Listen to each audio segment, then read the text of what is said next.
Welcome, ladies and gentlemen. You may know me from Living with Cable, but we are now focusing in on this channel, strictly pinball. It has been a while since I made some pinball content, and I feel like I need to get back on it, especially with the release that we have with Sonic, which we're going to touch on first, kind of give you my thoughts on it, and then I'm going to kind of talk about, to me, what has happened with these manufacturers over the last couple years, and what to me has been a big shift. It's going to be controversial. I can already tell you. Some of you are going to flame me for it, but you know what? It's just my thoughts on it and my 2 cents.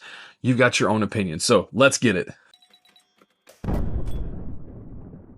So first up, let's talk about Sonic. I grew up in the era of Sonic and used to play it a lot, video games.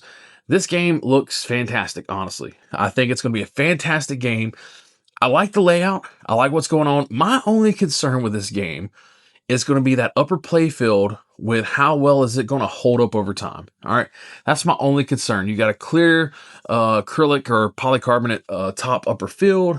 How well is that going to do over time? I think that's going to be the only downfall. But overall, the game looks pretty fantastic. I don't know. I think it's got some cool features in there, some neat stuff. It looks like it's going to be a fun game. I really like some of the artwork too. Mainly that cabinet that's on the CE.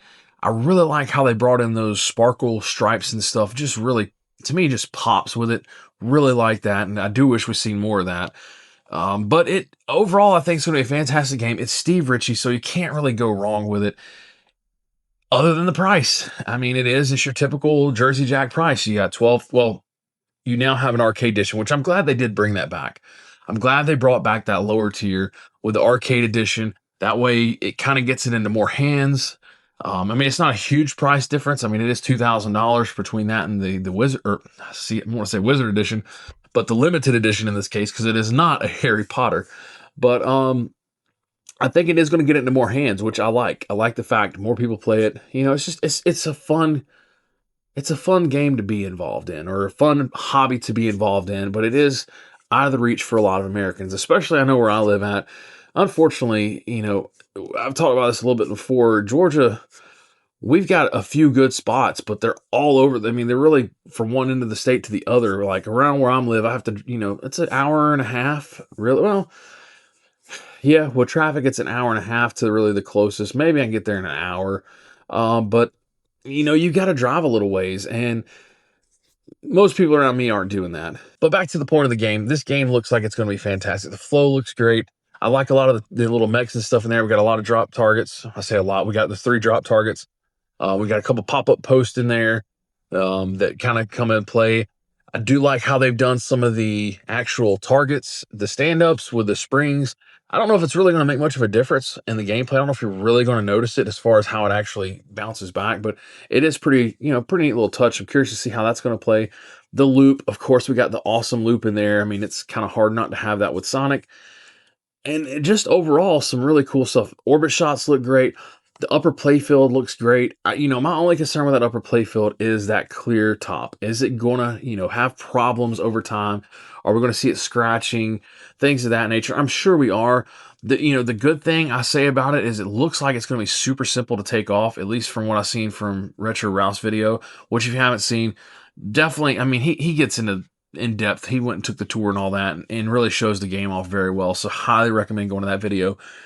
It looks like it's going to be pretty simple to change, to take off, and you don't want to be doing that a lot, I'm sure, but if you have to, you can. It's pretty easy. So overall, I think the game looks fantastic. The topper, it's kind of neat. I mean, it is neat. 2 moving mechs, with the screen in the back. It's different. It's a little different.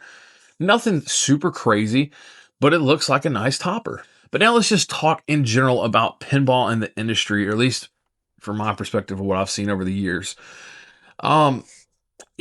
Stern has always been considered like the king of pinball. And, honestly, I feel like they have gone off the rails. I consider them kind of the lower tier at this point of the pinball industry. And I hate to say that, but I do feel like from a standpoint of what you're getting in the game and really just overall the game itself, I feel like, Jersey Jack has pretty much always been pretty good at what they've done. They've always done really good games. We've had some quality issues with playfields and stuff like that. Don't get me wrong with that, but the games have always, other than I still don't like Toy Story 4. I feel like that was a letdown for the theme. But for the most part, the themes have been great. The games have been great. Seems to be some good toys in there and mechs and stuff. Just overall a good game. And Spooky, to me, still hands down the best when it comes to, honestly, I feel like they're one of the best companies out there for a lot of different reasons. And then you have, also have Barrels of Fun, which I feel like has really been a huge, I mean, they've been big on, I mean, they've produced some good games. I mean, they seem to produce really good games that people like, and they've done very well. Honestly, I feel like if you put all four of those in line, I feel like Stern's at the bottom, truthfully. I still think, from a standpoint of value and game wise, you got Spooky at the top, and then I feel like JJP, and then to me, you have Barrels of Fun, and then Stern rounding that out. Just my opinion on it. And I've talked a lot about Spooky in the past. I've got games from everybody. I've got Spooky games, I've got Stern games, I've got JJP games, and for the value, you cannot beat a Spooky game, in my opinion. I've had one issue with Scooby, and it has been, to me still a very underrated game. And at least for my skill set and for my playing, I love Scooby. It's difficult but easy. It's easy to understand from my, in my standpoint. Like, it's easy to kind of grasp what to do. Same thing with Looney Tunes. It's easy to grasp as far as how the modes go. Like, I don't have to try to figure out, like, I'll be honest, sometimes in, like, my JJP games, I have no clue what the hell to do half the time. Some of them, I'm like, I don't know what I'm really supposed to do. Some of the Sterns, I feel that way on some of the stuff. I'm like, I don't know what I'm really supposed to be doing. But Spooky, like, when it comes to Scooby, it's like, no, you're going to collect white shots. You're going to start this mode, and then you can cycle through the modes by hitting this shot, and then it tells you what to do. And I'm not saying it's definitely not easy. I'm at least it isn't for me. If you have it set at a good pitch. But that's what I really like about Spooky games, is I've always been able to pick up on them easy on what to do. I'm able to understand them more. You get a lot for the money. I keep going back to that. I think the thing that really helps Stern is the fact that they still offer a pro, and you can get a pro, game for $7,000, which nobody else is really touching. I can't remember. I think maybe, I don't know what Barrel's price is now. I think they started at 10, if I ain't mistaken. I have to go back and look, to be honest, off the top of my head. But you know, Stern does have that bottom tier of getting into the game, and that helps a lot of getting more people into the game, getting more games out there for people to play. But I honestly just feel let down with Stern. I feel like I don't know, they've gotten some good themes, but I feel like they have not integrated well. I feel like they've kind of cheaped out in a few places that really just, really could have, not much more could have made an awesome game. But I felt like they cheaped out and saved the, $100 or whatever, and in the long run have hurt the game. I I don't know. It's to me, I feel like they have really, and like I said, I know I'm going to get flamed for this, but I feel like they've been on the downgrade. I don't feel like they're at the top anymore. I don't feel like they're providing. I feel like they're providing good games. I just don't feel like they're providing great games. I feel like it's not.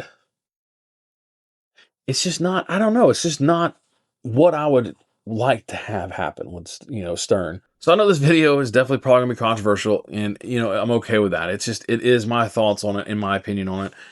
Take it with a grain of salt. But I am curious how some of you guys feel about it, and how you feel about the industry, and how it's progressed through the years. And really, what do you see as happening with the future of these games? I mean, I feel like for me, Spooky's been getting better and better with games, like just packing more in for the money. Barrels of Fun is packing more in for the money.